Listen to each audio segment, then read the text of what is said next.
Mundial já tá aí batendo a porta. E domingo já vai ter o primeiro jogo dos brasileiros.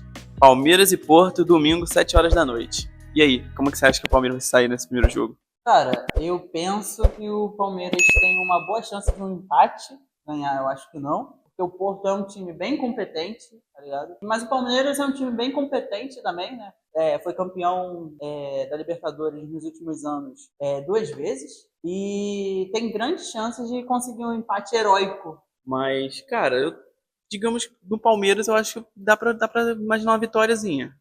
Se o Palmeiras ganhar de 1-0, 2-1, 2-0, eu não me surpreenderia, não. O problema é que o Palmeiras é um time muito inconstante, né? Não dá para confiar plenamente no time do Palmeiras, porque ele pode fazer um jogo incrível ou um jogo completamente morto.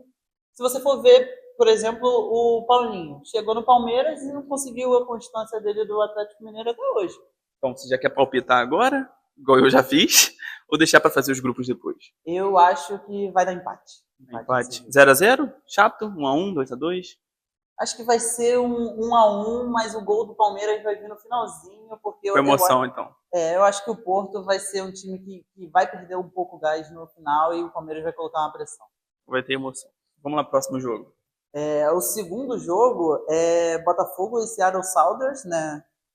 Também no domingo, mas ele começa às 11 da noite. Eu acho que o Botafogo tem grandes chances de ganhar esse primeiro jogo, tranquilamente. Eu já até corrigiria, não falaria grande chance, eu falaria obrigação. Porque, pô, mano, com todo respeito ao Botafogo, mas um grupo com PSG e Atlético de Madrid, tu não ganhar do Seattle Sounders, filho, tem que ganhar. É obrigação ganhar. Se quiser imaginar alguma classificação, tem que ganhar esse jogo. Falando do grupo, né? Como você disse, tem o Atlético de Madrid, tem o PSG. É um grupo muito difícil. Provavelmente é o grupo da morte desse campeonato. Só que é o grupo da morte pro Seattle, não pro Botafogo. Eu acho que o Botafogo tem chance, sim, de conseguir um segundo lugar. É difícil, é improvável, mas tem chances. E um terceiro provavelmente vai vir, provavelmente com uma vitória em cima do Seattle e um empate, talvez, contra o Atlético de Madrid, se eles forem muito valentes e conseguirem segurar esse empate até o final. Palpite? Eu acho que nesse primeiro jogo vai dar Botafogo. O Fogudo vai fazer o crime. Quanto? 1-0. 1-0. Eu já vou mais além. Eu vou pra um 3-0. 3-0 Botafogo. 3-1. 3-1. Porque o Botafogo tem que ir com tudo. Eu penso assim, o Botafogo vai ter que começar atacando desde o início. Não vai ter que imaginar. Não pode imaginar o Seattle Sounders abrir o placar. Pra mim, o Botafogo vai ter que ir com tudo nesse jogo. É o jogo da vida no campeonato do Botafogo. Pelo menos até agora, pra mim, é o jogo da vida do Botafogo. É o jogo que pra mim é o da classificação. O problema é que o Botafogo, desde que ganhou a Libertadores em 2023, teve muitas mudanças no time, né? E se provou um time mais inconstante, inclusive, do que o Palmeiras. Porque já mudou de técnico algumas vezes, perdeu as melhores peças, que era o ponta Luiz Henrique, né? E o Almada. Inclusive, o Almada, que eles estão devendo, estão sendo cobrados na FIFA por isso, saiu a notícia. Não tiveram reposições à altura desse eu ia jogador. Comentar isso agora. Tem o Arthur Cabral, que já chegou agora pro Mundial, e tem o Correia. O Correia eu não sei se já joga, ele foi anunciado hoje, né? Hoje, dia 11 de junho. O Correia já foi anunciado hoje, então eu acho que ele já joga o Mundial. Não. Depende, né? Porque ele foi anunciado hoje, mas o prazo era até ontem pra inscrever no Mundial. Então eu não sei se o Botafogo conseguiu inscrever antes. Eu acho que o Arthur Cabral vai ser importante. Eles estavam precisando de um centroavante, de um atacante de referência. Eles perderam boas peças no ataque, como o Júnior Santos, que foi pro Atlético Mineiro e não conseguiu se firmar. E agora o Botafogo tá querendo que ele volte. Eu acho que o Botafogo tem chance, sim, nesse grupo de conseguir um segundo lugar heróico, mas, assim, um milagre acontecendo contra o Atlético de Madrid. No primeiro jogo, eu acho que eles ganham, porque o Seattle é um time de meio de tabela nos Estados Unidos, que é um campeonato fraco, mas não passa muito disso. Então, pra mim é isso, Botafogo 3-1. 1-0. E agora é a vez do Mengão. O Mengão joga segunda-feira, 10 horas da noite, contra o Esperance da Tunísia. O que esperar do Mengão nesse Mundial? Cara, difícil falar um pouco sobre o Flamengo nesse Mundial, principalmente por conta do elenco, né? Possível negociação, né? Do Zenit querendo comprar o Gerson, mas o Flamengo já disse que só vai vender se pagarem à vista a multa. Saiu também de ontem para hoje, a notícia que se ele for vendido e tiver rescisão de contrato, ele vai ter que pagar do próprio bolso mais 40 milhões de reais para o Flamengo, que renderia aí uma quantia de 200 milhões, uma venda de um jogador de 28 anos. O problema é que ele é o capitão do time, peça importante, uma âncora ali na espinha dorsal do time, né? Uma âncora ali no meio de campo e sim, por mais que tenha chegado o Jorginho, que é a grande e única contratação do Flamengo para o Mundial, não acho que o Jorginho vai ter entrosamento suficiente com o time nesse período tão curto, desde a chegada dele, que ele nem teve nenhum, ele só teve um treinamento aqui no Rio de Janeiro, por enquanto, mas ainda não tem o entrosamento com o time que o Gerson tem desde da primeira passagem. Sim. Então, acho que o Flamengo pode sim ganhar, apesar do Esperance ser um bom time, ganhou por 3 vezes nos últimos anos o campeonato da CAF. Então, é um time bom, tem méritos por estar no Mundial, mas ainda assim eu vejo como um time mais fraco do que o Flamengo, olhando peça a peça. Pra mim, é Flamengo na veia e 2-0. Eu acho que vai ser um 2-0, eu tô de acordo com você nessa. E, tipo, até pro Flamengo se impor no grupo, né? Pra chegar contra o Chelsea, tendo um pouco de... Não que o Flamengo não tenha respeito, mas pra mostrar, tô aqui, não vim só pra passear. Mas eu acho que o Flamengo passa assim nesse grupo, com o Chelsea em primeiro, por ser um time europeu. Apesar dele não vir em grande fase, né? Porque o Chelsea não vem numa temporada magistral no campeonato inglês, nem no resto dos campeonatos que eles disputaram dentro do país, apesar de terem ganhado ali um torneio continental, ganharam a Conference em cima do Betis. Só que eu vejo o Chelsea como o melhor do grupo, olhando peça a peça, por ser um time mais organizado taticamente e por ter vindo de um campeonato mais forte. Mas eu vejo o Flamengo como uma segunda força no grupo, que tem capacidade sim de ganhar do Esperance da Tunísia e do Los Angeles, que veio do campeonato americano e veio de uma repescagem depois de tirarem o quarto time do grupo, né? Então, é isso. Pra mim é Flamengo 2-0 e ainda vou mais longe. Um gol da Arrascaeta e se bobear o Juninho mete um gol também. Eu acho que o Juninho não vai nem jogar.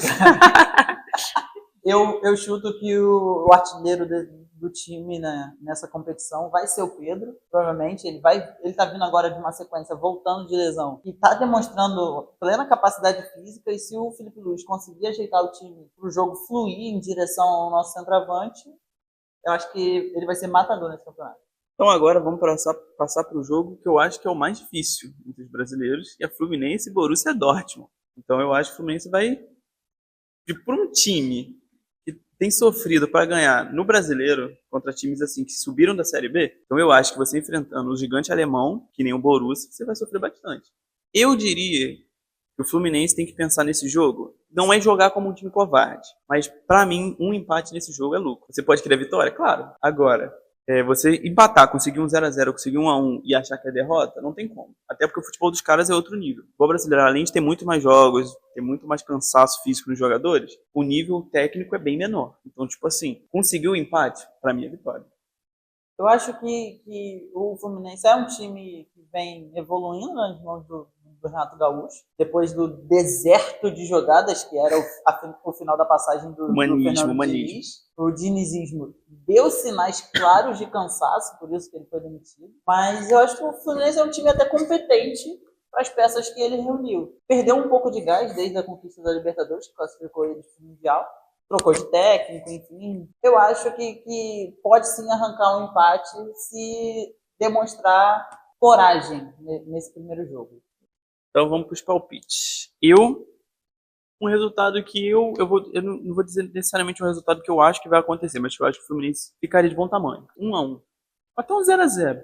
Um empate. Pra mim, isso tá perfeito pro Fluminense, que empatou com o Borussia, ganhou do Mamelodi Sundowns, ganhou do Ulsan, classificou. Acabou. Eu acho que o Fluminense pode até passar no grupo, porque o Mamelodi, como você disse, ele é um time um pouco mais fraco, perde sim peça a peça pro Fluminense, mas é um time que deve ser respeitado também, né?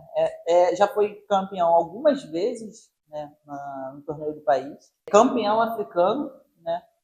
E de acordo com as análises que têm sido feitas pelos estatísticos, pelos números, sites, né? O futebol do Mamelodi Sundowns é bem parecido com o dinizismo de 2023. Sim. Então é uma partida pro Fluminense ficar esperto, não é chegar entrando achando que vai ganhar. Porque se der mole, vai ser envolvido pelo jogo do Mamelodi. Beleza, e o seu palpite? Eu acho que o primeiro jogo vai ser 1-1, bem... Sofrido? Não, bem democrático, os dois times se respeitando. O Borussia também vem de um aspecto de reconstrução. Eles contrataram agora o Jobe Bellingham, o irmão do Bellingham. que agora tá fazendo os mesmos O passos. Bellingham, irmão do Bellingham. Tá fazendo agora os mesmos passos do irmão. Será que daqui a uns 3 anos ele vai estar no Real Madrid também? Quem sabe? Vamos ver. Pode ser que sim, Vamos apesar acompanhar isso deles agora. jogarem basicamente na mesma posição. Ele é um meia muito habilidoso, alto, forte, que consegue mandar no meio de campo, mas entra no mesmo aspecto do Jorginho, né? Ele não tem esse entrosamento com o time, acabou de chegar, e o time do Fluminense já se conhece há mais tempo, já joga junto há pelo menos um ano, as principais peças, e eu penso que se conhecendo mais, um time pode ganhar uma partida. Então, beleza. Agora a gente vai para um ping-pong rapidinho para simular o resto das partidas dos outros grupos. Então, vamos para o primeiro jogo. Vamos começar palpitando aqui. Al-Ahly e Inter Miami. Primeiro jogo no Mundial, né, que é a estreia sábado agora, 9 horas da noite. E aí, o que tu acha? Eu acho que vai ser um jogo fácil para o Al-Ahly. O Inter Miami é um time fraco, apesar de ter o Messi, de ter o Suárez agora. Jordi Alba. Mas o Suárez está em fim de carreira, o Messi já não tem essa intensidade toda, o Jordi Alba saiu do Barcelona já não tendo essa intensidade. Agora o time é meio que um amigos do Messi. Amigos do Messi. Para jogar uma pelada nos Estados Unidos. Então eu voto no Al-Ahly. Bacana. Eu acho que vai ser um 2-0 tirando o pé no final, para não humilhar o Inter Miami, que é o time convidado da FIFA, né, por ser do país sede. Bom, eu acredito que vai dar Al-Ahly também, e também acho que vai ser um 2-0. Vai ser um placarzinho bem padrão. 2-0, no máximo 3-0, mas chuto 2-0. Palmeiras e Porto já palpitou, vai passar na tela aí. PSG Atlético de Madrid, do grupo B. Eu imagino que nessa vai ser fácil pro PSG. Já dizendo aqui no meu palpite, acho que vai ser um 3-0. O time do PSG é muito organizado, muito bom taticamente, jogadores muito habilidosos. E assim, só vocês verem o final da Champions, né? Ninguém aplica um 5-0 numa final de Champions à toa. Então, eu já vou ser um pouco mais burocrático. Eu acho que o PSG ganha de 1-0. Não acho que vai ser um jogo tão fácil assim, não. Até porque a gente conhece a retranca do Simeone. A gente sabe como é que ele gosta de montar o time dele. Então, eu acho que ele não vai querer se expor ao PSG. Até porque as outras duas partidas, de novo, com todo respeito ao Botafogo, eu acho que as outras duas partidas são mais fáceis de ganhar.